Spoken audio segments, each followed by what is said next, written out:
وشر الأمور محدثاتها وكل محدثة بدعة وكل بدعة ضلالة وكل ضلالة في النار. وقال عز وجل في القرآن المجيد: أعوذ بالله من الشيطان الرجيم، بسم الله الرحمن الرحيم.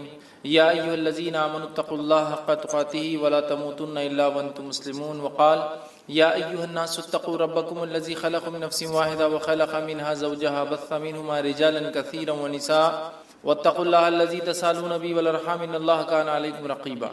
وقال: يا أيها الذين آمنوا اتقوا الله وقولوا قولا سديدا يصلح لكم أعمالكم ويغفر لكم ذنوبكم ومن يطع الله ورسوله فقد فاز فوزا عظيما.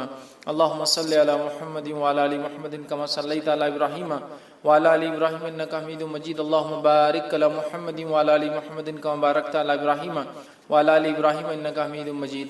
رب اشرح لي صدري ويسر لي أمري واحلل عقدۃ من لسانی یفقہوا قولی. اما بعد، تمام تعریفیں اس اللہ عز و جل کے لائق و زیبا ہے جو تمام جہانوں کا بنانے والا اور اسے پالنے والا ہے، اور درود و سلام اس کے آخری نبی محمد صلی اللہ علیہ وسلم پر. الحمدللہ ہم تمام یہاں اس درس قرآن کے لیے جمع ہوئے ہیں. انشاءاللہ العزیز اس مختصر سے وقت میں آج میں آپ تمام کے سامنے ایک بڑے ہی اہم موضوع پر روشنی ڈالنے کی کوشش کروں گا، اور آج کا میرا ٹاپک جو میرا موضوع میرا عنوان ہوگا انشاءاللہ وہ ہے قرآن مجید کے بعض صورتوں کے فضائل. قرآن جو کہ اللہ رب العزت کی طرف سے نازل کردہ کتاب ہے، اور ہم تمام لوگ اس پر جو ایمان لاتے ہیں کہ یہ کتاب اللہ کی جانب سے نازل ہوئی، اور ایمان کا یہ تقاضا بھی ہے کہ ہم اس پر ایمان لاتے ہیں، اس کے بعد اس کی تلاوت کرتے ہیں، اس کو پڑھتے ہیں، ایمان لانے کے بعد اس کو سمجھتے ہیں، ٹھیک ہے، اور اس کی باتوں پر عمل کرتے ہیں، اس کو دوسروں تک پہنچاتے ہیں. تو بہرحال اس کی کچھ حقوق بھی ہم پر عائد ہوتے ہیں. لیکن قرآن کے تعلق سے یاد رکھیے بہت ساری بار یہ بات دیکھی گئی ہے کہ لوگ قرآن کے تعلق سے، اس کے فضائل کے تعلق سے بہت ساری باتیں کہتے ہیں، لیکن بہت ساری مرتبہ وہ باتیں قرآن کے فضائل، فوائد، فائدوں، بینیفٹس کے تعلق سے بولتے ہیں جو سنت سے ثابت ہی نہیں ہے. مطلب قرآن کے اگر فضائل، اس کے فائدے اٹھانا ہے، یا تو قرآن بتائے کہ اس کے کیسے فائدے اٹھائے جائیں گے، یا تو سنت نبوی میں مطلب نبی اکرم صلی اللہ علیہ وسلم حدیث میں بیان کریں کہ قرآن کے یہ فضائل ہیں. لیکن آج ہم دیکھتے ہیں ہمارے پاس قرآن کے تعلق سے اتنی لا علمی ہے، اس پر ایمان لانے کے بعد جو اس کے حقوق ہیں کہ اس کو پڑھا جائے، اس کو سمجھا جائے، اس پہ عمل کیا جائے، اس کو دوسروں تک پہنچایا جائے، یہ تمام چیزوں سے ہماری زندگی اللہ رحم کرے خالی نظر آتی ہے. مطلب ایمان لانے کی جہاں تک بات ہے، بلیف کی جہاں تک بات ہے، تو ہم دعویٰ کرتے ہیں قرآن پہ ہم ایمان لائیں، لیکن باقی حقوق ترک کر دیتے ہیں. اسی طرح قرآن کے فضائل بھی ہے، ظاہر سی بات ہے. یہ کتاب بہت سارے فائدے اپنے ساتھ لاتی ہے. اس کی تلاوت کے کئی فائدے ہیں، اتنے سارے کہ جو بتائے گئے وہ بھی ہوتے ہیں، جو نہیں بتائے گئے وہ بھی ہمیں انشاءاللہ ملتے ہیں. کچھ دنیا میں ملیں گے، کچھ آخرت میں ملیں گے. لیکن قرآن کے تعلق سے کچھ فضائل گھڑ دیے گئے ہیں، لوگوں نے بنا دیے ہیں، لوگوں نے بتا دیے ہیں، عجیب و غریب فضائل مختلف صورتوں کے تعلق سے. اور ایسے بھی کچھ فضائل ہیں جو ثابت ہی نہیں ہے. چلیے کچھ ثابت ہے اور اس کو بڑھا دیا لوگوں نے. مطلب ایک چیز ثابت ہے کہ قرآن کی یہ صورت کی یہ فضائل ہے، اب لوگ بڑا چڑھا کر بتا رہے ہیں، تو یہ تو سمجھ میں آ رہا ہے کہ کچھ تو ہے، لیکن اس میں لوگوں نے اضافہ کر دیا، ایڈ کر دیا. حالت یہ ہے کہ کچھ بھی نہیں ہے جہاں، وہاں بھی اتنے ایڈیشنز کہ عجیب و غریب باتیں کہ یہ صورت کو اتنی بار پڑھ لے تو یہ فائدہ، وہ صورت کو اتنی بار وہ کر لے تو اس کا یہ فائدہ، یہ کام اتنی بار کر لے، یا یہ صورت یا آیت کو پڑھ لے تو فلاں فائدہ، جو کہ ثابت نہیں ہے. دیکھیے قرآن یقیناً مومنوں کے لیے شفا ہے، جیسے کہ اللہ رب العزت نے خود قرآن میں بیان کیا وَنُنَزِّلُ مِنَ الْقُرْآنِ مَا هُوَ شِفَاءٌ وَرَحْمَةٌ لِّلْمُؤْمِنِينَ، کہ ہم نے قرآن کو نازل کیا جس کے اندر شفا اور رحمت ہے مومنوں کے لیے. تو قرآن نے تو خود واضح کر دیا اس میں شفا بھی ہے اور رحمت بھی. لیکن وہ شفا کیسے حاصل کرے اور رحمت کیسے ملے، یہ میں اور آپ تو نہیں طے کر سکتے نا. یہ تو جس نے نازل کیا، جس کا کلام ہے اللہ، وہ بتائے، یا جس پر نازل ہوا محمد رسول اللہ صلی اللہ علیہ وسلم وہ بتائے. لیکن ہمارے پاس اتنے فضائل مختلف صورتوں کے ہم نے خود ایجاد کر لی. اچھا یہ عجیب و غریب بات ہے، جس کے فضائل ثابت ہے وہ غائب ہے، جس کے ثابت نہیں ہے وہ ایسے دھڑلے سے چالو، اسی کو انتہا نہیں. اب کوئی یہ سوال کر سکتا ہے بھائی قرآن تو ہے نا، قرآنی آیت تو ہے نا، قرآن کی سورے ہے نا، تو کیا ہوا پڑھ لیے تو، کیا ہوا گنتی طے کر لیے تو، کیا ہوا فکس تعداد بنا لیے تو، کیا ہوا ایک دن فکس کر لیے تو. میرے بھائی ایک دوا جب ڈاکٹر لکھتا ہے تو وہی بتاتا ہے کہ اس کا استعمال کیسے کیا جائے. میں دوا ہی تو ہے نا، ہے طریقہ بھی بتا جائے. تو قرآن ہے یقیناً شفا ہے، رحمت ہے، برکت ہے، مغفرت ہے، دنیا اور آخرتی کامیابی ہے، لیکن یہ کامیابی کے لیے، یہ شفا، یہ رحمت، یہ برکت، یہ مغفرت کے لیے مجھے اور آپ کو اس کتاب کو ویسے ہی فالو کرنا پڑے گا جیسے بتایا گیا۔ خاص طور سے فضائل کے معاملے میں مسلمان بڑے کمزور نظر آتے ہیں۔ معنی یہ فضائل کے معاملے میں عمل سب سے زیادہ ہوتا ہے، کمزور کس معنی میں کہ گھڑ لیے گئے ہیں، خود ایجاد کر لیے ہیں، سیلف جو ہم نے بنا لیے ہے کہ بھائی یہ فائدہ ہے قرآن کا، فضائل مطلب فائدہ، تو اب یہ تو یا تو قرآن بتائے میرا یہ فائدہ، یہ تو حدیث، تو بہت ساری قرآنی صورتوں کو ہم لوگوں نے خود بنا لیا ہے کہ اس کے یہ فضائل ہیں، اس کے یہ فوائد ہیں، اس کے یہ بینیفٹس ہیں، اس کے یہ ثمرات ہیں۔ یاد رکھیے کسی بھی چیز کے فضائل کے لیے یہ ضروری ہے کہ وہ ہمارے دین اور شریعت کا حصہ ہو، ہمیں بتائے گئے ہو۔ قرآن بھی اگر ہے اور اگر کسی مخصوص تعداد میں آپ وہ صورتوں کو پڑھتے ہیں تو یہ بھی ضروری ہے کہ وہ ہمیں بتایا گیا ہو کہ ان صورتوں کو ایسی مخصوص تعداد میں پڑھنا چاہیے۔ تو آج میں انشاءاللہ عزیز قرآن کی چند صورتوں، بعض صورتوں کو میں نے اس لیے کہا کہ ہر صورت کے فضائل بیان کرنا ممکن بھی نہیں ہے، میں کم بیش وہ فضائل بیان کروں گا جو حدیث میں واضح آتے ہیں، کلیئر کہا گیا، صورتوں کے نام لے کر کہے گئے، جیسا کہ سارے قرآن کے فضائل ہیں، مطلب قرآن مجید کے پڑھنے کے فضائل، تو وہ تو کچھ بھی بڑھیا فضائل ہیں، لیکن جہاں ہم بولتے ہیں مخصوص صورتوں کے تعلق سے، تو آج میں آپ کے سامنے قرآن مجید کے بعض صورتوں کے انشاءاللہ فضائل رکھوں گا، اور انشاءاللہ العزیز اللہ تعالیٰ نے موقع دیا تو میں قرآن مجید کی بعض صورتوں کے نہیں، بعض آیتوں کے اور بعض الفاظ کے فائدے بھی اور فضائل بھی انشاءاللہ کبھی آئندہ وقت رکھوں۔ تو آج صورتوں کے، چیپٹرز کے، سوروں کے فضائل دیکھیں گے، پھر کبھی موقع رہا تو اس کی خاص آیتوں کے اور خاص الفاظ کے جو حدیث میں آتے ہیں وہ فضائل بھی کبھی ہم دیکھیں، ٹھیک ہے؟ تو بعض صورتوں کے، کیونکہ ہر کسی کی فضیلت آتی بھی نہیں، اچھا کچھ فضائل آتے ہیں لیکن وہ ضعیف ہے، موضوع ہے، مطلب ایسی حدیثیں ہیں جو نبی اکرم صلی اللہ علیہ وسلم سے ثابت نہیں، یا تو ان میں کوئی کمزوری ہے، ویکنس ہے، یا تو موضوع ہے، من گھڑت ہے، لوگوں نے خود بنا کے ڈال دیے کہ اللہ کے رسول صلی اللہ علیہ وسلم نے یہ فرمایا، تو ظاہر سی بات ہے ہم ضعیف اور موضوع روایتوں کو یہاں نہیں لے سکتے، تو لہٰذا میں وہ باتیں آپ کے سامنے رکھوں گا جو صحیح اور حسن درجے کی روایتوں سے ثابت ہیں، تاکہ ہمیں قرآن مجید کی بعض صورتوں کی فضائل اگر پتہ چلے تو ہم ان صورتوں کو پڑھ کر تلاوت کر کے انشاءاللہ ان سے بینیفٹس اٹھا سکتے ہیں۔ میں بہت سرسری طور سے کچھ صورتیں ایسی جن کی بہت لمبے لمبے فضائل، جیسے کہ سورۃ الفاتحہ، بہت لمبے لمبے، سورۃ الملک، اسی طرح سورہ اخلاص، سورہ فلق، سورہ ناس، بہت طویل ان کے بینیفٹس آتے ہیں، فضائل آتے ہیں، لیکن یقیناً اتنا وقت نہیں ہے کہ میں تمام کے لوں۔ یقیناً صورتوں کی تفسیر میں نے سورہ فاتحہ کی تفسیر رکھی تو اس کے سارے فضائل ماشاءاللہ اس میں رکھے۔ آج میں مختصر چنندہ اہم فضائل کو، اگر ایک صورت ہے جیسے سورۃ الکہف، کئی فضائل آتے ہیں تو ظاہر سے تو پورے نہیں رکھوں گا، ان میں سے کچھ، تاکہ ہم زیادہ سے زیادہ صورتوں کے آج فضائل دیکھنے کی کوشش کریں کہ ان صورتوں کے کیا فضائل آتے ہیں، خود قرآن نے کیا بیان کی، اور کچھ فضائل جو احادیث میں آتے ہیں انشاءاللہ وہ میں آپ کے سامنے رکھنے کی کوشش کروں گا۔ آئیے سب سے پہلے ہم دیکھتے ہیں سورۃ الفاتحہ، ترتیب میں جائیں گے انشاءاللہ، لیکن ترتیب میں جب ایک حدیث میں کئی صورتوں کے فضائل اگر آئیں گے تو میں پھر اس کو وہیں رکھ دوں گا، وہ صورت کو ہم بعد میں نہیں دیکھیں گے، ٹھیک؟ ورنہ کوشش کریں گے کہ ہم سیکوینشلی جائے سورۃ الفاتحہ سے۔ تو سب سے پہلے سورت قرآن کی سورۃ الفاتحہ ہے، اور سورہ فاتحہ کی یاد رکھیے بہت بہت بہت فضیلت ہے، اتنی فضیلت ہے کہ جس کی کوئی انتہا نہیں۔ اس سورت کے نام ہی ہمیں بتا دیں گے کہ اس کی فضیلت کتنی ہے، ٹھیک ہے؟ اس سورت کے ناموں سے ایک نام ہے ام القرآن، قرآن کی ماں، ایک نام ہے سبا مثانی، 7 بار بار پڑھی جانے والی آیت ہے، ایک نام ہے قرآن عظیم، مطلب خود سورہ فاتحہ کو بڑا قرآن کہا گیا ہے، اس کا ایک نام ہے سورہ الحمد، اسی طرح سورۃ الشکر، سورہ الدعاء، سورہ الشافیہ، سورہ الکافیہ، سورہ کنز، شفا والی، کافی ہو جانے والی، خزانہ، ٹھیک ہے، دعا، تعریف، الحمد، کئی نام اس کے آتے ہیں، ان کے نام ہی خود بتاتے ہیں اس سورت کے کتنے سارے فضائل۔ اور فاتحہ اس لیے کہا جاتا ہے کہ اس سے قرآن شروع ہوتا ہے، فاتحہ افتتاح سے لفظ آتا ہے، اس کا مطلب فتح مطلب کھلنا، اوپننگ، تو چونکہ قرآن اس سے کھلتا ہے اسی لیے اس کو سورہ فاتحہ کہا جاتا ہے، قرآن اس سے شروع ہوتا ہے۔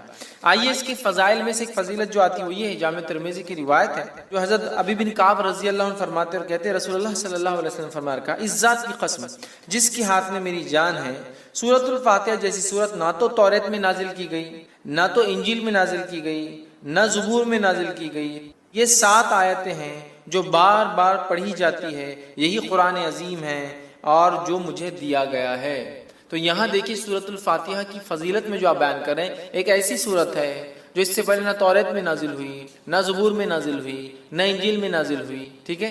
اور یہی 7 مثانی ہے. مطلب قرآن نے کہا نا وَلَقَدْ آتَيْنَاكَ سَبْعًا مِّنَ الْمَثَانِي وَالْقُرْآنِ الْعَظِيمِ، اے نبی ہم نے آپ کو 7 بار پڑھی جانے والی آیتیں، سبعًا مِّنَ الْمَثَانِي وَالْقُرْآنِ الْعَظِيمِ، اور ایک بڑا قرآن دیا.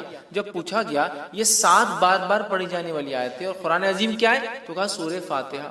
سورہ فاتحہ قرآن کہا گیا، قرآن عظیم بڑا قرآن کہا گیا. اسے کتنے فضائل، تو کہا نہ اس سے پہلے یہ توریت میں نازل ہوئی، نہ زبور میں، نہ انجیل. کتنی بڑی فضیلت ہے. اور امت محمدیہ کو ہی صرف یہ سورت دی گئی ہے، اس سے پہلے نہیں دی گئی تھی. کتنے فضائل ہے سورت کے، اس سے میں سمجھتا ہوں ہم اندازہ لگا سکتے ہیں. اسی طرح جو ہے تمام جسمانی جو ہے عوارض کے لیے سورہ فاتحہ پڑھ کر دم کرنا شفا کا باعث. تمام جسمانی کوئی تکلیف انسان کو ہو، سورۃ الفاتحہ کو پڑھ کر دم کیا جا سکتا ہے. اس کے تعلق سے بخاری کی روایت ہے، ابو سعید خدری رضی اللہ عنہ فرماتے ہیں اور کہتے ہیں کہ ہم لوگ جو ہے سفر میں تھے اور ایک جگہ جو ہے پڑاؤ ڈالا تو ایک لڑکی آئی اور کہنے لگی اس قبیلے کے سردار کو بچھو نے جو ہے کاٹ لیا ہے، کیا آپ میں سے کوئی ہے جو اس کو جھاڑ پھونک کرے گا، بچھو کے زہر کو اتارے گا؟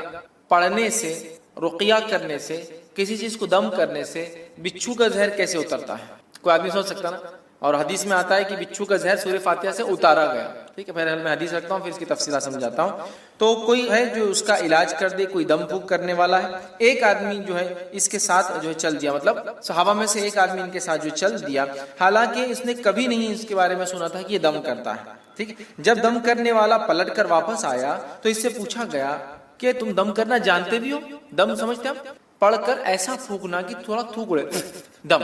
تو کیا تم جانتے بھی ہو دم کیا ہوتا ہے؟ تم نے کر کے آیا یا یوں ہی کہہ دیا کہ مجھے دم آتا ہے ویسے چلے گئے اٹھ کر؟ ٹھیک ہے، اس نے کہا نہیں، میں نے تو بس سورہ فاتحہ پڑھی اور پھونک مار دی. ٹھیک، سورہ فاتحہ پڑھی اور پھونک مار دی اور اس کو شفا ہو گئی. اب آپ کوئی سوچ سکتا آدمی کہ بچھو نے کاٹا، زہر ہے، اور آپ پھونکنے کی بات کر رہے ہیں. ٹھیک، تو آج جدید سائنس اس طرف بڑھ چکی ہے کہ لیکوڈز کے اندر خود کی سمجھنے کی صلاحیتیں ہوتی ہیں. معلوم، پانی کے تعلق سے ایک اسٹڈی آئی ہے کہ پانی پہ جب کچھ کلمات پڑھے جاتے ہیں تو پانی اپنے مالیکولز کو ریسٹرکچر کرتا ہے. معلوم، مطلب اس کو جب کچھ پڑھا جاتا ہے، جیسے ایک آدمی بسم اللہ کہہ کر پڑھے گا تو پانی اپنے آپ کو ریسٹرکچر کرے گا. معلوم، وہ آپ کے انسٹرکشنز کو سمجھ سکتا ہے. اب یہ الگ بات ہے کہ ابھی یہ اب ایک سائنٹیفک، ابھی اس کے لیے فیکٹس ایک لمبا وقت ہے، بٹ ابھی ہم کو پتا چل رہا ہے جو سائنس آج کی بتا سکتی ہے. لکوڈز جو ہوتے ہیں ان میں اپنی انڈرسٹینڈنگ ہوتی ہے اور وہ ریسٹرکچر کر سکتے، ریڈیزائن کر سکتے اپنے آپ کو، سامنے والا کیا پڑھ رہا ہے. اگر اسی بات کو ہم ذہن میں رکھیں، جو آج ایک ابتدا ہے اس فیلڈ کی، ہو سکتا ہے آگے بہت ساری باتیں ہمارے سامنے آئے، یہ ابتدا ہے، تو ہمیں پتا چلتا ہے زہر بھی قسم کا لکوڈ ہے جو اندر جا رہا ہے. جب اللہ کا کلام پڑھ کے انسٹرکشنز مل رہے ہیں تو وہ ایکٹ کرتا ہے، اس پہ ریئیکٹ کرتا ہے، ریسٹرکچر کر سکتا ہے اپنے آپ کو. جو زہر ہے وہ شفا میں بھی تبدیل ہو سکتا ہے. واللہ عالم، یہ تو ابھی ابتدا ہے. آگے دیکھیے جو ہے سائنس دنیا کیا کیا ثابت کرتی ہے جو اسلام نے پہلے ہی بتا دیا ہے نا. آج بہت ساری تھراپی جس میں صرف پھونکا جاتا ہے اور سہلایا جاتا ہے. دیکھا آپ مساج، خالی پھونکتے ہیں اور ایسا ہی ہوتا ہے، ملتے ہیں. صرف مساج نہیں، صرف یوں ملیں گے، سر پہ ہاتھ پھیریں گے، باڈی پہ ہاتھ پھیریں گے اور بولتے ہیں اس سے علاج ہو. مطلب جرمنی میں ایک سائنٹسٹ ہے، وہ پاگلوں کا یا لوگوں کا علاج کرتا ہے جن کو مرگی وغیرہ کی بیماری، ایپیلیپسی وغیرہ ہوتی ہے، اور وہ ان کو، حالانکہ نان مسلم ہے، کرسچن ہے، تجوید کے ساتھ قرآن پڑھاتا ہے اور اس کی تجزیے کے مطابق، اس کے ایکسپیریمنٹس کے مطابق وہ کہتا ہے اللہ لفظ کو جو تجوید کے ساتھ پراپرلی برابر ادا کیا جائے ایسا آدمی پاگل نہیں ہوتا ہے. وہ مسلمان نہیں ہے، لیکن اس کی تھراپی کہتی ہے کہ یہ لفظ کو صحیح بولنے سے مینٹلی آدمی اچھا رہتا ہے. سبحان اللہ. ٹھیک ہے، تو بہرحال تو زہر کا اتارا ہے، اس لیے میں نے کہا کہ جسمانی بیماریوں کا اس کے اندر علاج ہے. اسی طرح سورۃ الفاتحہ کی فضیلت یہ ہے، جادو، جن، مرگی یا کسی پر سایہ یا کسی چیز کا اثر ہو، بیماری اگر کسی انسان کو ہو اور صبح اور شام جو ہے 3 مرتبہ سورہ فاتحہ پڑھ کر دم کی جائے تو اس کو شفا مل جاتی ہے. جادو، کوئی اثر، آصف جس کو کہتے ہیں، ٹھیک ہے، مرگی، ایپیلیپسی، اس جیسی کوئی بھی بیماری ہو انسان کو، اگر سورۃ الفاتحہ صبح اور شام 3 مرتبہ پڑھ کے دم کی جائے تو اس کو فائدہ ہوتا ہے. جس کے تعلق سے ابو داؤد کی روایت ہے، ایک لمبا واقعہ ہے. خارجہ بن سلت رضی اللہ عنہ کا جو اس کے راوی، وہ کہتے ہیں کہ ان کے چچا نے روایت کیا کہ وہ ایک سفر میں تھے اور وہ ایک جگہ سے گزرے جہاں ایک آدمی کو لایا گیا جو زنجیروں میں جکڑا ہوا تھا، مطلب اس کو باندھا ہوا تھا رسیوں وغیرہ میں، لوگوں نے کہا یہ پاگل ہے، اور تم محمد صلی اللہ علیہ وسلم کے ساتھی ہو، اور تم محمد صلی اللہ علیہ وسلم کے ساتھ رہے ہو، کچھ ایسا پڑھو کہ اس انسان کو شفا ہو جائے۔ صحابہ اس کو صبح اور شام 3 مرتبہ سورہ فاتحہ پڑھتے اور اس پر دم کرتے، تھک تھکی لگا تھوکتے کرتے، اور وہ کہتے تھوڑے دن یہ کیا اور اس کے بعد وہ آدمی ایسا فریش ہو گیا جیسے کہ غلام تھا، آزاد کر دیا، ایک دم اچھا ہوگا، شفایاب ہو گیا، ٹھیک ہے۔ اور جو ہے روایت بہرحال لمبی، اور بھی بہت ساری باتیں اس میں، ہم کو جو فضائل لینا تھا وہ یہ تھے کہ اس کے پڑھنے سے ذہنی بیماری، پاگل پن، مرگی، جن، سایہ، جو بھی بہرحال بولتے لوگ، نظر بد، سب کا علاج الحمدللہ اس صورت کے اندر، ٹھیک ہے۔ آئیے دوسرے سورۃ البقرہ۔ سورۃ البقرہ کی کیا فضیلت ہے، اس کے تعلق سے میں سمجھتا ہوں بہت زیادہ بتانے کی ضرورت نہیں، یہ بڑی مشہور اور معروف سورت ہے، قرآن کی سب سے بڑی سورت ہے۔ حدیث کے اندر اس کی فضیلت میں جو آتا ہے، جامع ترمذی کی روایت ہے، نبی اکرم صلی اللہ علیہ وسلم فرمایا کہ جس گھر میں سورۃ البقرہ تلاوت ہوتی ہے اس گھر میں شیطان داخل نہیں ہوتا ہے۔ میں یقیناً حدیث کے کمپلیٹ ورڈنگز نہیں رکھوں گا چونکہ ہمیں کافی صورتوں کی فضیلت دیکھنا ہے، بس سرسری طور سے بیان کرتا جاؤں گا، کوئی دیکھنا چاہے تو تفصیلات دیکھ سکتا ہے۔ تو جامع ترمذی کی روایت ہے، نبی اکرم صلی اللہ علیہ وسلم فرمایا اور کہا کہ جس گھر میں سورۃ البقرہ پڑھی جاتی ہے اس گھر میں شیطان داخل نہیں ہوتا ہے، یاد رکھیے۔ اسی طرح سورۃ البقرہ کے تعلق سے صحیح مسلم کی روایت میں جو فضائل آتے ہیں وہ کیا سنیے۔ سورۃ البقرہ کی تلاوت اور سماعت جادو کا بہتر علاج ہے، تلاوت اور سننا جادو کا علاج ہے۔ دوسرا، کوئی جادوگر سورۃ البقرہ پہ غالب نہیں آ سکتا۔ تیسرا فائدہ اسے پتہ چلا ہے، اس کی تلاوت کرنے سے گھر میں خیر و برکت آتی ہے۔ چوتھی فضیلت معلوم ہوتی ہے، اس کی تلاوت ترک کرنے سے گھر کی خیر و برکت سے انسان محروم ہو جاتا ہے، ٹھیک ہے۔ پانچواں فائدہ آتا ہے، قیامت کے روز سورہ بقرہ اپنے پڑھنے والوں کے لیے مغفرت کے لیے جھگڑا کرے گا۔ 5 فضائل آتے صحیح مسلم کی روایت میں، ٹھیک ہے۔ اور ابو امامہ باہلی رضی اللہ عنہ اس حدیث کے راوی ہے۔ حدیث کے اندر جو آتا ہے وہ یہ ہے، قرآن پڑھا کرو، وہ قیامت کے روز اپنے پڑھنے والوں کی سفارش کرے گا، خصوصاً 2 روشن صورتیں تلاوت کرو، سورۃ البقرہ، سورہ آل عمران، ٹھیک ہے۔ قیامت کے روز یہ اس طرح قطار میں آئیں گی جیسے بادل آتے ہوں، یا 2 سائبان، مطلب 2 سائبان ہیں یا پھر بادلوں کے جیسے ہی سایہ لے کر آئیں گے، ٹھیک ہے، یا جیسے قطار میں اڑنے والے پرندوں کی طرح یہ جو ہے آئیں گے، اور اپنے پڑھنے والے کی طرف جھگڑا کریں گے۔ سورہ بقرہ اور سورہ آل عمران کی اللہ ان کی مغفرت کرو، ان کو معاف کر دو، تو جھگڑا کریں گے، تو انہیں پڑھا کرو، ٹھیک ہے۔ ان کا پڑھنا باعث برکت ہے، برکت ہے، اور اس کا چھوڑنا باعث حسرت ہے، خیر و برکت چھین جاتی ہے، اور جادوگر اس کا مقابلہ نہیں کر سکتے۔ 5 فضیلت ایک پورے قرآن کی بھی ہے، سورہ بقرہ اور سورہ آل عمران کا خاص نام لیا گیا، 2 نمبر اور 3 نمبر کا سورہ قرآن کا یہ، ٹھیک ہے۔ اسی طرح شیطان گھر میں داخل نہیں ہوتا ہے، جادو کا اثر ختم ہو جاتا ہے۔ اب اگر جادو ہو گیا ہے یا شیطان اندر آ گیا ہے تو بھاگ بھی جاتا ہے اس کے پڑھنے سے، مطلب ایک تو اندر نہیں آنے دینا، ایک تو جادو ہوگا تو علاج کرنا، اور ایک آگے تو ہکالنا، تینوں کام ہو سکتے ہیں سورہ بقرہ سے۔ سنیے حدیث کے اندر روایت ہے، حاکم کی روایت ہے، نبی اکرم صلی اللہ علیہ وسلم نے فرمایا اور کہا، ہر چیز کی ایک چوٹی ہوتی ہے، قرآن مجید کی چوٹی اور فضیلت اور عظمت کے اعتبار سے سورۃ البقرہ اس کی چوٹی ہے، پیک ہے، اس کی پینیکل ہے اس کا، ٹھیک ہے۔ جس گھر میں سورہ بقرہ پڑھی جاتی ہے شیطان سنتے ہی اس گھر سے بھاگ جاتا ہے، جس گھر میں سورۃ البقرہ پڑھی جاتی ہے شیطان سنتے ہی بھاگ جاتا ہے، ایول، برائی جتنی بھی ہے شیطان لاتا ہے نا، گھر سے بھاگ جاتی ہے، ٹھیک ہے۔ آئیے تیسرا سورہ، سورہ آل عمران۔ سورہ آل عمران کے تعلق سے آتا ہے، قیامت کے روز، جو ہم نے پیچھے جو روایت دیکھی اس روایت میں تفصیلات آ چکی تھی صحیح مسلم کی روایت کے اندر، جہاں نبی اکرم صلی اللہ علیہ وسلم نے فرمایا 2 قطار، یا تو پرندوں کی، یا تو 2 سائبان، درخت جو بڑے سائیدار ہوتے، یا تو بادلوں کے جیسی 2 صورتیں آئیں گی، اور اپنے پڑھنے والے کی سفارش، بلکہ جھگڑا کریں گے ان کے لیے، نور ثابت ہوں گے ان کے لیے، اور روز قیامت جب کوئی سایہ نہ ہوگا تو 7 تو عرش میں ہے، اس کے علاوہ جن کو سایہ ملے گا ان میں سورۃ البقرہ اور سورہ آل عمران پڑھنے والے بھی، اور یہ 2 نور جیسے ثابت ہوں گے، ٹھیک ہے۔ تو سورہ آل عمران بھی اس میں شامل تھا، یہ نور جیسی ثابت ہوں، سایہ درخت جیسی ثابت ہوں، یہ اس کے بڑے فضائل یاد رکھیں سورۃ آل عمران کے، اور یہ لڑیں گی، یاد رکھیں لڑیں گی۔ آئیے حدیث کے الفاظ سن لیجیے، نبی اکرم صلی اللہ علیہ وسلم کو، یہ مسلم کی روایت ہے، کو فرماتے ہوئے سنا ہے کہ قیامت کے روز قرآن مجید لایا جائے گا، اور جو لوگ قرآن پر عمل کرتے تھے وہ بھی لائے جائیں گے۔ سورہ بقرہ اور سورہ آل عمران آگے ہوں گے۔ اس کے بعد نبی اکرم صلی اللہ علیہ وسلم نے ان دونوں صورتوں کی 3 مثالیں دی جنہیں میں آج تک نہیں بھولا، راوی کہتے ہیں اور فرماتے ہیں وہ دونوں صورتیں بادل کے 2 ٹکڑوں کی طرح ہوں گی، مطلب سایہ دیں گی، 2 کالے رنگ کی جو ہے چھتریاں ہوں گی جن میں روشنی چمک رہیں گی، بادل جیسی ہوں گی، 2 چھتریاں ہوں گی ان میں روشنی بھی چمک رہی ہوں گی، ٹھیک ہے، اور 2 قطاریں پرندوں کی ہوں گی اور وہ اپنے صاحب کی طرف جو ہے جھگڑیں گی، 2 قطاریں پرندوں کی طرح ہوں گی اور وہ اس کو پڑھنے والوں کے لیے جھگڑا کریں گی۔ اللہ، تو یہ 2 صورتیں بڑی اہم ہیں، سورہ بقرہ اور سورہ آل عمران، سورہ فاتحہ کی فضیلت ماشاءاللہ ہم دیکھ چکے ہیں۔ چوتھی جو ہم دیکھیں گے سورت وہ ہے سورہ ہود۔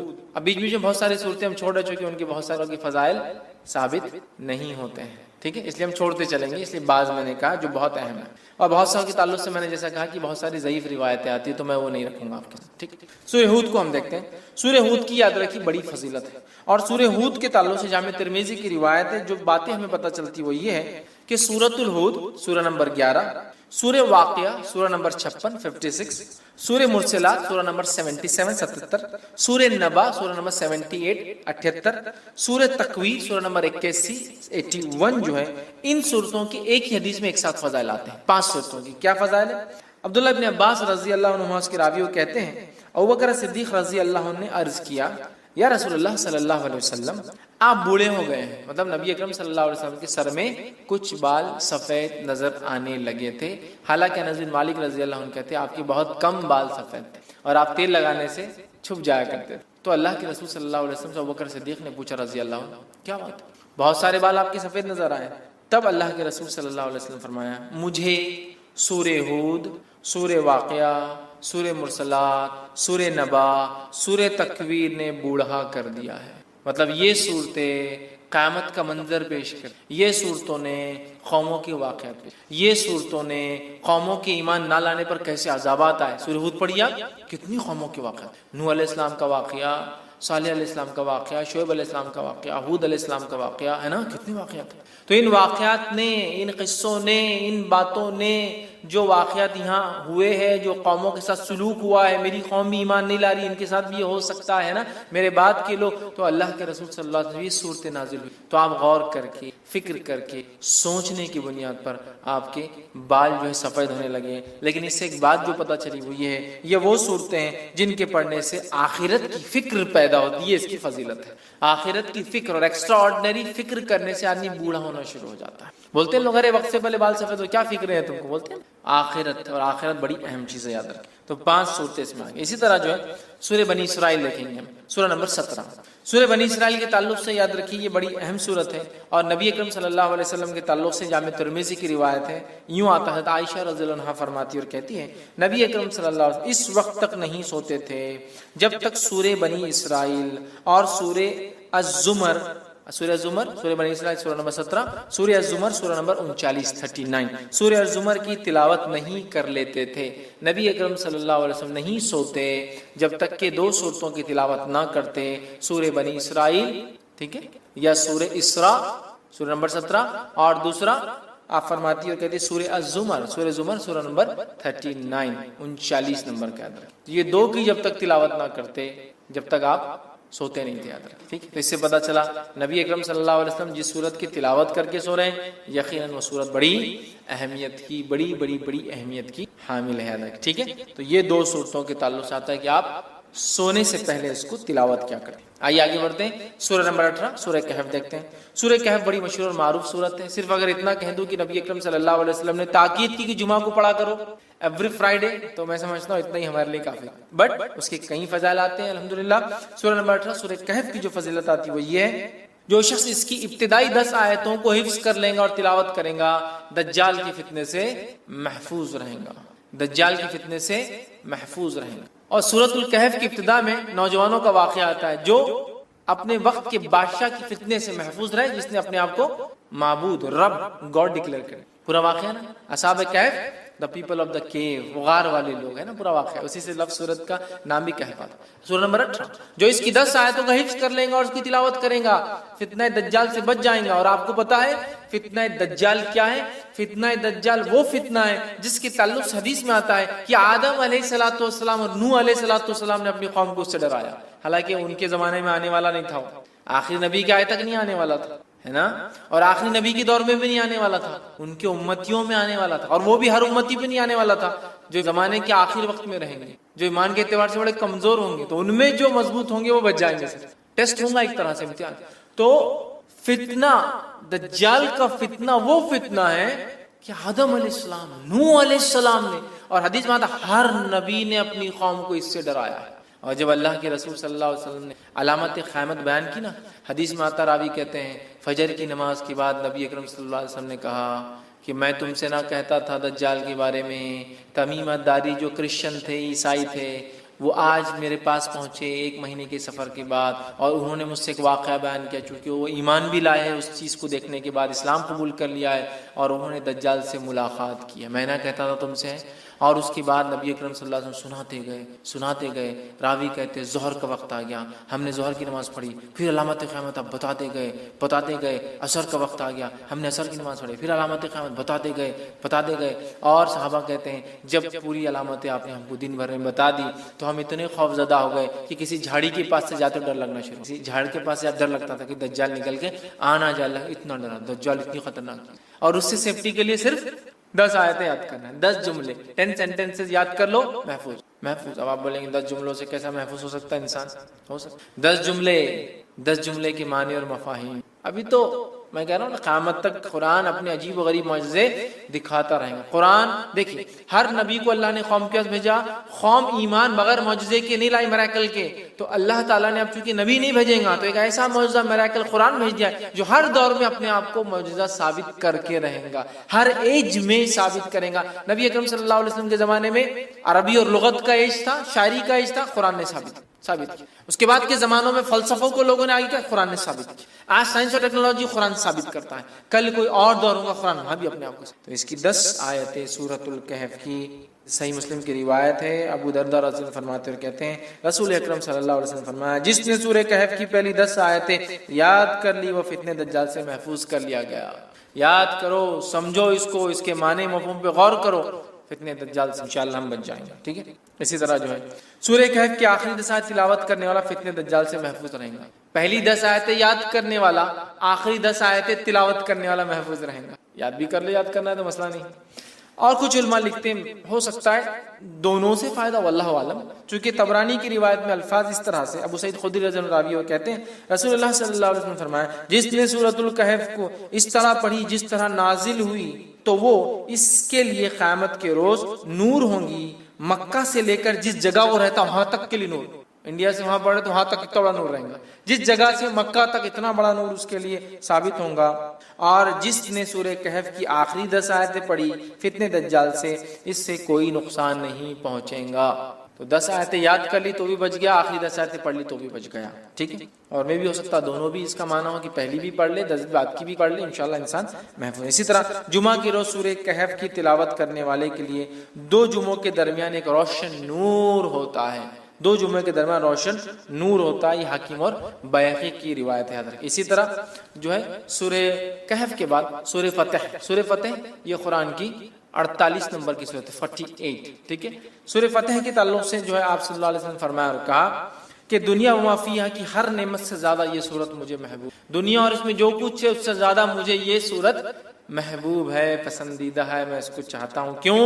بخاری کی روایت ہے، ہم جانتے ہیں سورہ فتح نازل ہوئی تھی، اس کی ابتدا جب حدیبیہ 6 ہجری کا واقعہ ہے، عمرے کے لیے صحابہ اور اللہ کے رسول صلی اللہ علیہ وسلم گئے، مشرکین نے آنے نہیں دیا، ایک ٹریٹی سائن ہوئی، ایک پیکٹ سائن ہوا، صلح سائن ہوئی، دستخط ہوئی، جس کو صلح حدیبیہ کہتے ہیں، اور صحابہ پریشان تھے، دل میں تھوڑے سے ملال کر رہے تھے کہ ہم جنگ لڑتے ان سے، ہم کو آنے نہیں دیتے۔ اللہ کے رسول صلی اللہ علیہ وسلم لیکن امن کو پسند کیا جنگ کے مقابلے میں، تو اللہ رب العزت نے جب یہ ہو گیا تو اللہ نے فرمایا انا فتحنا لک فتحا، اے نبی ہم نے آپ کو کامیابی دی کھلی کا۔ صحابہ وہ خوش ہو گئے کہ ہم کو تو دنیاوی لگ رہا تھا، ہم تو معاہدہ کر کے پیچھے رہ گئے، قرآن کہہ رہا ہے فتح مبین ہے، تو آپ سے فرما رہے اس سے زیادہ مجھے کوئی صورت پسند نہیں۔ اس کے تعلق سے ایک طویل لمبا واقعہ ہے، عمر ابن خطاب رضی اللہ عنہ نے اللہ کے رسول صلی اللہ علیہ وسلم نے ایک مسئلہ پوچھا، بخاری کی روایت۔ یہ مسئلہ کب پوچھا؟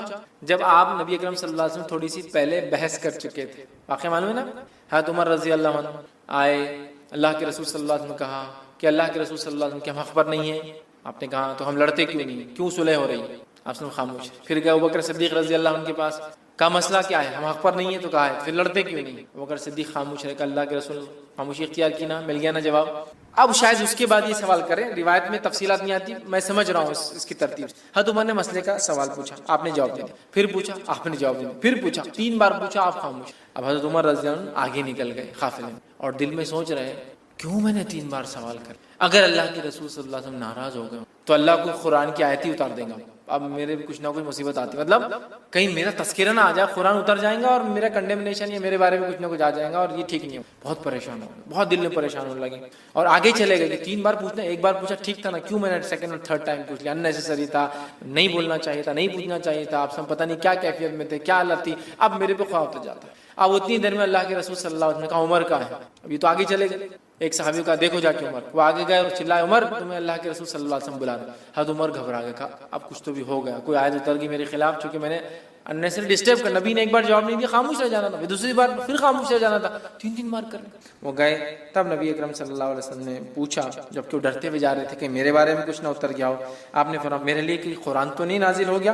تو آپ نے فرمایا آج رات مجھ پر ایک سورت نازل کی گئی ہے جو مجھے ہر اس چیز سے محبوب ہے جس پر سورج طلوع ہوتا ہے، مطلب سورج جس پر نکلتا ہے، اِنَّا فَتَحْنَا لَكَ فَتْحًا مُبِينًا، اسے بخاری نے روایت کیا، مطلب سورہ فتح نازل ہوئی تھی۔ کہا یہ سورت مجھے سب سے زیادہ محبوب ہے، چونکہ ظاہری اعتبار سے ناکامی نظر آ رہی تھی، لیکن اللہ ہی جانتا تھا یہ بڑی کامیابی تھی۔ کیسا؟ صلح حدیبیہ کے بعد اسلام جو ہے پورے عالم میں پھیلنا شروع کیا، اور آنے والے 3 سے 4 سالوں میں کئی ممالک مسلمان ہو گئے، اسلام ہو گئے، کیونکہ اب امن سائن ہو گیا، اب خطوط جانے لگے اور مبلغین جانے لگے، اور بہت سارے لوگ سمجھ گئے کہ قریش نے معاہدہ کرا مطلب جھک گئے، ہے نا۔ قریش کہتے ہیں سب سے بڑی مچھلی کو سمندر کی، جس کو کسی دوسرے پانی کے جانور سے خطرہ نہیں ہوتا، اور یہ جب چاہے کسی کو بھی نگل سکتی، سو کہتے قریش۔ جب سب سے بڑی مچھلی نے معاہدہ کر لیا تو واقعی کا کیا سمندر میں، سمجھتے نا۔ قریش کا معاہدہ آٹومیٹک سگنل تھا کہ اب محمد صلی اللہ علیہ وسلم ان کے ساتھی کوئی معمولی لوگ نہیں رہے، ایک زمانے میں جن کو مسئلہ اور کچلا اور قتل کیا گیا، اب یہ وہ لوگ ہیں جن کی عزت اور اکرام کرنا ہماری مجبوری۔ حدیبیہ سائن یونیٹری بہرحال، تو آپ نے کہا مجھے پسند ہے۔ اسی طرح سورہ ملک، سورہ نمبر 67 سورہ ملک کی بھی یاد رکھیے، بڑی جو ہے فضیلت جو ہے آتی ہے، اور اس کے فضائل میں یاد رکھیے آتا ہے جو نبی اکرم صلی اللہ علیہ وسلم کے تعلق سے آتا ہے کہ آپ نے فرمایا، جامع ترمذی کی روایت ہے، حدیث کے الفاظ جابر رضی اللہ عنہ فرماتے اور کہتے ہیں کہ اللہ کے رسول صلی اللہ علیہ وسلم اس وقت تک نہ سوتے جب تک سورہ علم تنزیل مطلب سورہ سجدہ کو علم تنزیل بھی بولتے ہیں، اس کی ابتدا جو ہے، ٹھیک، علم تنزیل سورہ سجدہ سورہ نمبر 32، اور تبارک الذی بیدہ الملک سورہ نمبر 66، سورہ ملک سورہ تبارک الذی نہ پڑھتے جب تک نہ سوتے، سورہ سجدہ سورہ نمبر 32 اور سورہ ملک سورہ نمبر 67۔ اب کوئی آدمی سن سکتا سورہ بنی اسرائیل اور سورہ زمر ایک جگہ آ رہا ہے، بہت بڑی صورتیں 17 اور 39، کہیں آ رہا ہے سورہ ملک اور سورہ سجدہ 32 اور 67۔ تو ہو سکتا ہے نبی اکرم صلی اللہ علیہ وسلم کچھ صورتیں معمول پڑھتے ہوں گے اور کچھ صورتیں کبھی پڑھتے اور کبھی نہیں پڑھتے ہوں گے، جس نے جب جو دیکھا اس نے وہ عمل کو روایت کر دیا، سمجھ رہے ہیں بات کو؟ کچھ صورتیں آپ معمول پڑھتے ہوں گے، کنٹینیوسلی پڑھتے ہوں گے، اور کچھ صورتیں آپ کبھی پڑھتے ہوں گے اور کبھی نہیں، مطلب ایک سیٹ آف صورتیں آج، ایک سیٹ آف صورتیں کل، آپ اور ہم بھی کر سکتے ہیں، کبھی سورہ بنی اسرائیل اور سورہ زمر پڑھ کے سو گئے، کبھی سورہ ملک اور سورہ سجدہ پڑھ کے سو گئے، ہے نا۔ اور آپ سے کچھ صورتیں مسلسل مکمل اور ہمیشہ، سورہ اخلاص، سورہ فلق، سورہ ناس، چھوٹی چھوٹی ہمیشہ، تو یہ آپ کا معمول الگ الگ وقتوں میں رہا ہوگا، اور دیکھنے والے نے جب دیکھا اس نے وہ بات آپ کی روایت کر دی، یا واللہ عالم آپ سب ایک ساتھ کرتے ہیں، واللہ عالم، اللہ ہی بتا، ٹھیک ہے۔ تو بہرحال اس میں آتا ہے کہ آپ 2 صورتیں، مطلب الف لام میم تنزیل، ٹھیک ہے، مطلب یہ سورہ سجدہ اور اس کے بعد تبارک الذی بیدہ الملک سورہ نمبر 67 پڑھتے ہیں۔ سورہ ملک کو آپ صلی اللہ علیہ وسلم فرماتے اور کہتے ہیں، حاکم کی روایت ہے، عبداللہ ابن مسعود رضی اللہ عنہ اس کے راوی کہتے ہیں سورہ ملک تبارک الذی بیدہ الملک عذاب قبر سے رکاوٹ ہے، آپ سے روز پڑھتے اور یہ عذاب قبر سے رکاوٹ ہے، آڑ ہے، ڈیفنس ہے میرا اور آپ کا، یاد رکھیں۔ اسی طرح جو ہے سورہ ملک قیامت کے روز اپنے پڑھنے والوں کے لیے سفارش کریں گی، یہ ابن ماجہ کی روایت ہے، سورہ ملک سفارش کریں گی، یاد رکھیے، حتیٰ کہ وہ جھگڑا کریں گی اور اس پڑھنے والے کو بخشا کر لے جائیں گے، خبر میں بھی بینیفٹ، آخرت میں بینیفٹ۔ سورہ ملک تبارک الذی بیدہ الملک، ٹھیک، وہو علی کل شیء، یہ آپ پڑھیں گے، اس کے فائدے۔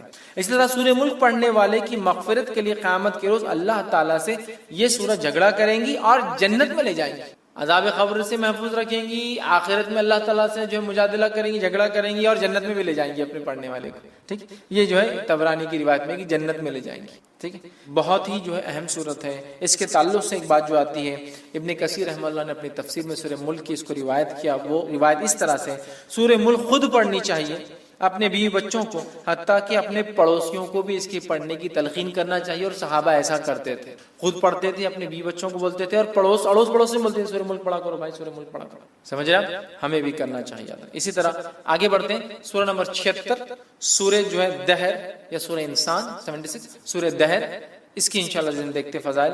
روایت صحیح مسلم کی ہے، رسول اکرم صلی اللہ علیہ وسلم جمعہ کے روز فجر کی نماز میں سورہ سجدہ اور سورہ دہر کی تلاوت کرتے ہیں. سورہ دہر سورہ نمبر 76 اور سورہ سجدہ سورہ نمبر 32 کی آپ صلی اللہ علیہ وسلم فجر کی نماز میں تلاوت کرتے تھے. ٹھیک ہے. اور جمعہ کے روز، جمعہ کے دن جب آپ فجر پڑھاتے تو ان دو صورتوں کی اس میں جو ہے آپ صلی اللہ علیہ وسلم تلاوت کیا کرتے تھے.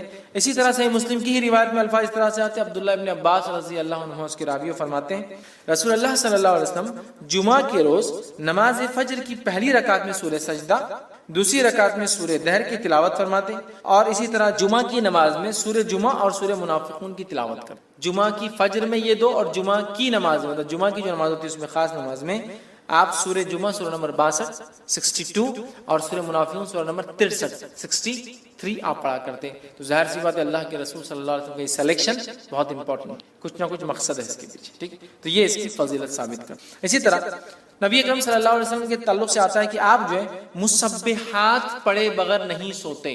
مسبحات کس کو کہتے ہیں؟ مسبحات یہ 7 قرآن کی صورتیں ہیں جن کی ابتدا اللہ کی حمد و ثنا یا تسبیح سے شروع ہوتی ہے. جیسے فار ایگزامپل مثال کے طور پہ سورہ نمبر 17 سورہ بنی اسرائیل، سبحان الذی اسری بعبدہ، سبحان. مسبحات وہ صورتیں جن کی فرسٹ آیت میں اللہ کی حمد و ثنا اور تسبیح ہے. سمجھ رہے آپ؟ مسبحات اس کو کہتے ہیں. ٹھیک ہے. سبح اسم ربک الاعلی سورہ اعلیٰ کی پہلی آیت مسبحات کہتے ہیں. تو ایسی 7 صورتیں ہیں جو اللہ کی حمد و ثنا سے ان کی پہلی آیت شروع ہوتی ہے، اس کو کہتے ہیں مسبحات. تو ایک روایت میں آتا ہے جامع ترمذی کی، نبی اکرم صلی اللہ علیہ وسلم، جس کے راوی جو ہے ارباز بن ساریہ رضی اللہ عنہ کہتے ہیں نبی اکرم صلی اللہ علیہ وسلم سونے سے پہلے مسبحات کی تلاوت فرمایا کرتے تھے اور ارشاد فرماتے تھے ان میں ایک آیت ایسی ہے جو 1000 آیت سے بہتر. ایک آیت کون سی ہے؟ مخفی، چھپا ہوا ہے، ہڈن. یہ قرآن کے چھپے ہوئے خزانوں میں سے خزانہ ہے. جیسے حروف مقطعات ہے نا، چھپے ہوئے خزانے قرآن کی، چھپی ہوئی چیز ہے، ویسا ہے. ایک ہے کوئی جو 1000 کے برابر ہے. مسبحات میں کون کون سے آتا ہے؟ وہ صورتیں جن کی ابتدا اللہ کی حمد و ثنا سے شروع ہوتی ہے. ایسی 7 ہیں، اور اللہ کی حمد و ثنا پہ ختم ہونے والی صورتیں بھی 7 ہیں. اسٹارٹنگ والی 7 ہیں اور اینڈنگ والی بھی 7 ہے. اسی طرح اللہ کی حمد و ثنا کرنے والی سوروں کی شروعات 7 ہے. اللہ کی حمد و ثنا کی نفی جو لوگ کرتے ہیں، مطلب اس کے خلاف، اس کے رد میں بھی جو صورتیں چالو 7 ہے. ویسے جو 7 سٹارٹ ہوتی ہے جو اللہ کی حمد و ثنا کے خلاف جو کام ہوتا ہے اس کے رد کرتے ہوتی ہے کہ اللہ ایسا نہیں، اللہ ویسا نہیں، انہوں نے ایسا کر دیا. بہرحال تو مسبحات کون کون سی صورتیں؟ سورہ نمبر 17 سورہ بنی اسرائیل، سورہ نمبر 57 سورہ حدید 57. اب اس کی فضیلت بھی یہاں آگے دیکھیں. سورہ حدید 57، سورہ حشر سورہ نمبر 59، ٹھیک ہے 59.